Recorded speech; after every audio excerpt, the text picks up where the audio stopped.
대구 경북에서 코로나19 확진 환자는 또 494명이 늘어서 누적 확진자가 4,700명을 넘어섰습니다. 경증 환자를 수용할 세 번째 생활치료센터가 오늘 문을 열었습니다. 대구시는 주말까지 생활치료센터를 빠르게 확보해서 집에서 입원을 기다리는 환자가 없도록 하겠다고 밝혔습니다. 경북 영덕의 취재기자 연결해 현장 상황 알아보겠습니다. 부장원 기자. 네, 경북 영덕 삼성인력개발원에 나와 있습니다. 대구 경북 지역에서 확진자가 또 크게 늘었죠?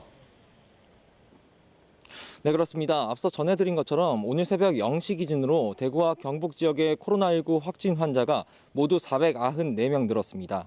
대구에서 405명이 늘어 누적 확진자 수가 4,006명이 됐고 경북에서 89명이 늘어 모두 774명입니다. 대구에서는 지난달 18일 첫 확진 환자가 나온 뒤 15일 만에 확진 환자가 4,000명대를 넘어섰는데요. 대구 경북을 통틀어 누적 확진자는 4,780명으로 국내 전체 환자의 90%에 달합니다.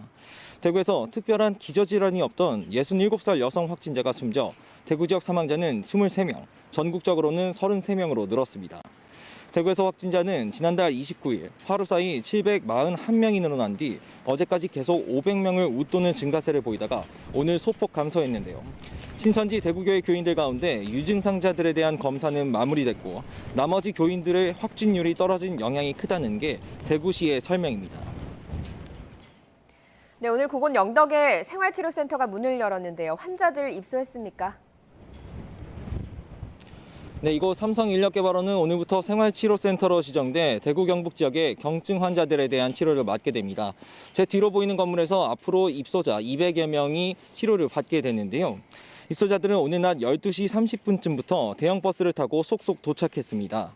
환자 수가 많고 대구에서 거리가 멀기 때문에 구급차 대신 대형 버스 11대가 동원됐습니다.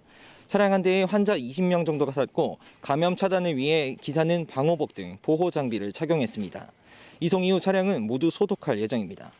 생활치료센터에서는 원칙적으로 1인 1실을 쓰지만 가족 단위 환자들은 다인실도 사용할 수 있습니다. 입소자들은 숙식 모두 방 안에서 해결하고 매일 2번 스스로 발열 등 증세를 확인한 뒤 필요한 경우 의료진의 진료와 상담을 요청할 수 있습니다. 의료 지원은 삼성의료원이 맡는데요. 담당 전문의와 공보의 그리고 간호사 등 모두 20명 안팎의 의료진이 배치돼 환자들의 모니터링과 치료를 병행합니다. 입소자들은 5일 동안 별다른 증상이 없으면 코로나19 진단 검사를 받고 최종 음성 판정이 나올 경우 퇴소하게 됩니다. 생활치료센터가 속속 문을 열고 있는데요. 앞으로 확충 계획은 어떻게 됩니까? 네, 우선 이곳 삼성인력개발원을 비롯해 대구와 경북 지역의 생활치료센터는 모두 3곳입니다. 그제 문을 연 대구중앙교육연수원의 경우 이미 환자 160명이 입소를 마쳤고 어제 경주 농협교육원에 환자 235명이 입소했습니다. 또 금요일까지 문경 서울대병원 인재원과 칠곡 천주교 한티피정의 집, 칠곡 대구은행 연수원에 생활치료센터가 차례로 문을 엽니다. 다만 현재 대구에만 2,270명이 가까운 자택 격리자들이 있고 확진자들도 계속 늘고 있어서 여전히 시설 확충은 필요합니다. 이에 권영진 대구시장은 현재까지 3,000명을 수용할 수 있는 장소를 확보했다고 오늘 밝혔습니다.